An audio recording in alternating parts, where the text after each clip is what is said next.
The news broke like a thunderclap across 2 continents. On a cold, gray Paris morning, September 30th, 2025, a body was found in the courtyard of the Hyatt Regency Étoile. The man was Nathi Mthethwa, South Africa's ambassador to France, a political heavyweight, now dead under mysterious circumstances.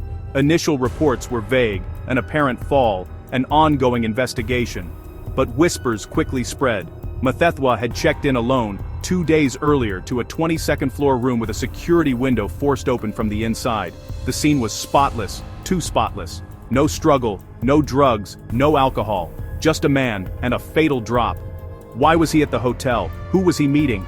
French authorities suggested suicide, citing a final, desperate message from his phone.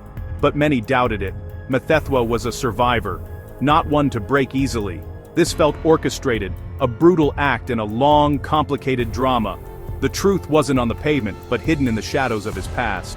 As news reached South Africa, shock and suspicion spread.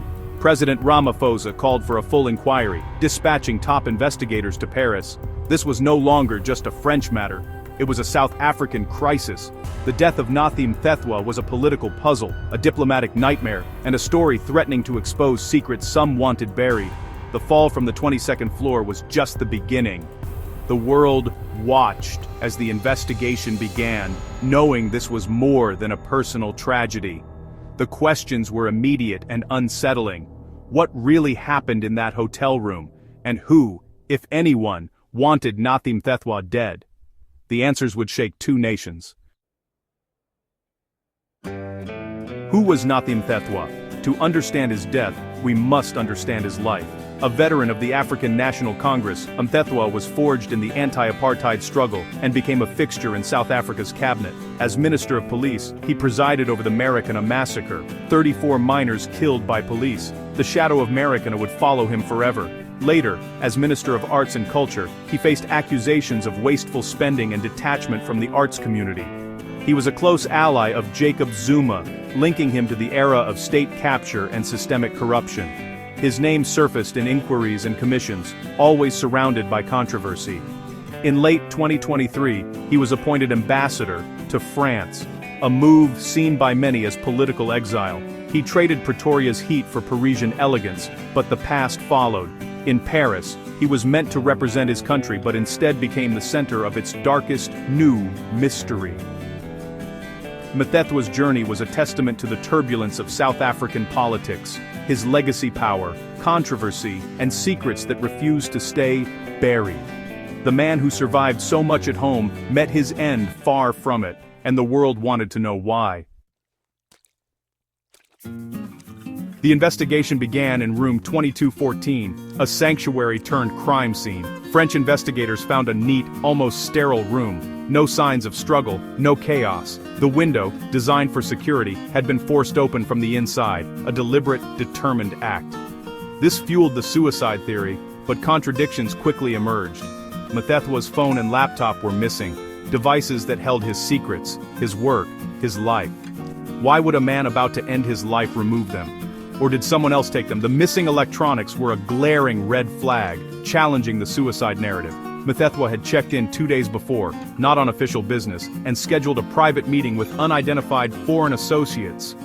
Who were they? What was discussed? Was it diplomacy, business, or something darker? The scene was a web of clues pointing in multiple unsettling directions. The forced window, the missing devices, the secret meeting, none of it fit neatly together. Investigators faced a puzzle with too many missing pieces. Was this a tragedy of despair or a crime of silence? The answers lay somewhere between the clean hotel room and the secrets Mthethwa carried. And the world was watching. French prosecutors focused on a single, heartbreaking clue, a text message sent to Mthethwa's wife. "I'm sorry, I can't take it anymore." This digital suicide note became the cornerstone of their theory. Mthethwa was under immense pressure, haunted by Marikana, state capture, and relentless scrutiny. The move to Paris was no escape. His demons followed. The theory: he checked into the Hyatt to be alone, to confront his turmoil, and made a final, desperate decision. The forced window was not a sign of struggle with an assailant, but with himself. The clean room, the lack of a fight, all pointed to an internal tragedy. Yet, even supporters of this theory admit it feels incomplete. Mthethwa was a seasoned survivor. Why break now? The missing devices and secret meeting remain unexplained. The text message provides emotional context, but not all the answers. It paints a picture of pain, but not the full story. The message was a clue, but not the whole truth. But suicide wasn't the only theory. A darker possibility emerged: foul play. The missing electronics and mysterious meeting suggested a cover-up. Mthethwa's devices held sensitive information, emails, diplomatic cables, secrets worth killing for. If someone wanted to silence him, erasing his digital footprint would be the first step. The private meeting with unknown associates could have been the catalyst. Was he blackmailed, about to expose a secret, or caught in a web of espionage?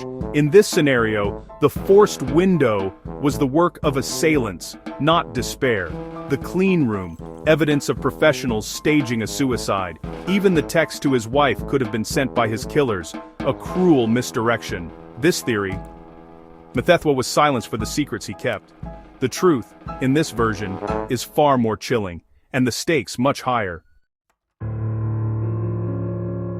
The pressure on Mthethwa had reached a breaking point just weeks before his death. A new judicial commission in South Africa was investigating political interference in the justice system. Mthethwa's name was at the top of the list. Testimony accused him of directly interfering in a sensitive police investigation. Serious charges for a former minister. The political and legal consequences were severe: prosecution, disgrace, the collapse of his career. The Paris posting, once a safe haven, now felt fragile.